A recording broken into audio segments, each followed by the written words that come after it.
ఉన్నారు? బాగున్నారా? నేను బాగున్నానండి. అబ్బబ్బబ్బా! ఎంత పుల్లగా, ఎంత ఎంత ట్యాంగీగా నిజంగా ఈ కాలంలో, ఈ వర్షాకాలంలో చేసుకోవాల్సిన పచ్చడండి ఇది. అది చింతపండు పచ్చడి. చింతపండు పచ్చడి చాలా చాలా బాగా వచ్చింది. నేను లాంగ్ వీడియో పంపిస్తున్నాను, స్కిప్ చేయకుండా చూడండి. చాలా ఈజీగా చేసేసుకోవచ్చు. చక్కగా ఎండుమిరపకాయలు వేశాను, అలాగే ఎండు కారము వేశాను, అలాగే కొంచెం ఆవాలు మెంతుల పొడి వేశాను. అబ్బా, ఎండు కారం అదే ఉప్పు, కొంచెం బెల్లం ముక్క వేశాను. ఇంకా చెప్పను, అంతా మీరు లాంగ్ వీడియోలో చూడండి ఏమేమి వేశాను. వెల్లుల్లిపాయలు కూడా వేశాను. సూపర్బ్ అంటే సూపర్బ్ టేస్ట్ అండి.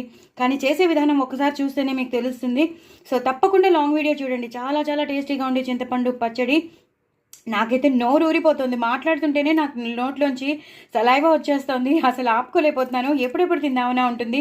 ఇది చపాతీలోకి బాగుంటుంది, అలాగే రోటీలోకి బాగుంటుంది, పుల్కాస్లోకి బాగుంటుంది, వేడి వేడి అన్నంలో చక్కగా నూనె వేసుకునేవాళ్ళు నూనె వేసుకోవచ్చు, నెయ్యి వేసుకునేవాళ్ళు నెయ్యి వేసుకోవచ్చు. ఇలాగే పెద్ద పెద్ద ముక్కలుగా ఉల్లిపాయ ముక్కల్ని ఉంచుకోవాలి. చాలా చాలా టేస్టీగా ఉంటుంది. అబ్బా, ఎంత చెప్పలేను, ఇంకా అంత బాగా వచ్చిందండి పచ్చడి. మాత్రం నేను టేస్ట్ చేశాను, అంత బాగుంది. సో డూ ట్రై ఇట్ అండి. చక్కగా ఇలా చేసేసుకోండి. ఈ వర్షాకాలంలో మనకి ఏది సహించదు, ఏది తినబుద్ధి కాదు. ఎందుకంటే చలి చలిగా ఉంటుంది, ఏం తినాలో మనకి తెలియదు. ఏవో బయటవన్నీ తెప్పించేసుకుంటాం, తినేస్తాం. అలా కాదు, వేడి అన్నం వండుకుని ఇలా చింతపండు పచ్చడి చేసుకుని తింటే మాత్రం ఒక రేంజ్లో ఉంటుంది. తప్పకుండా తినండి, ఎంజాయ్ చేయండి. యాస్టీస్ చింతపండు వేసేస్తాం కదా, అందుకని ఇలాంటివి వస్తాయి.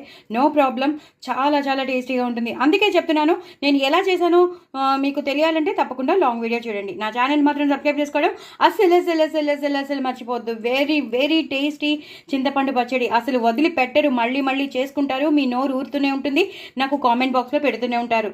నాకు సబ్స్క్రైబ్ మాత్రం చేసుకోండి, అలాగే నాకు వ్యూస్ పెంచండి. తప్పకుండా ఇంకో నలుగురికి షేర్ చేయండి, నా ఛానల్ని ప్రమోట్ చేయండి. అలాగే నాకు వ్యూస్ పెంచి అన్నీ నా ఛానల్ని మాత్రం నిలబెట్టేటట్టు చూడండి. సూపర్. ఇంకా నేను చెప్పలేను.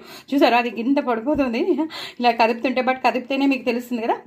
ఓకే, నా ఛానల్ మాత్రం సబ్స్క్రైబ్ చేసుకోవడం అసలు మర్చిపోద్దు. Very very tasty and tangy చింతపండు పచ్చడి. ఈ కాలంలో అయితే ఎగ్జాక్ట్గా చాలా చాలా అవసరమైన పచ్చడి. బాయ్ అండి.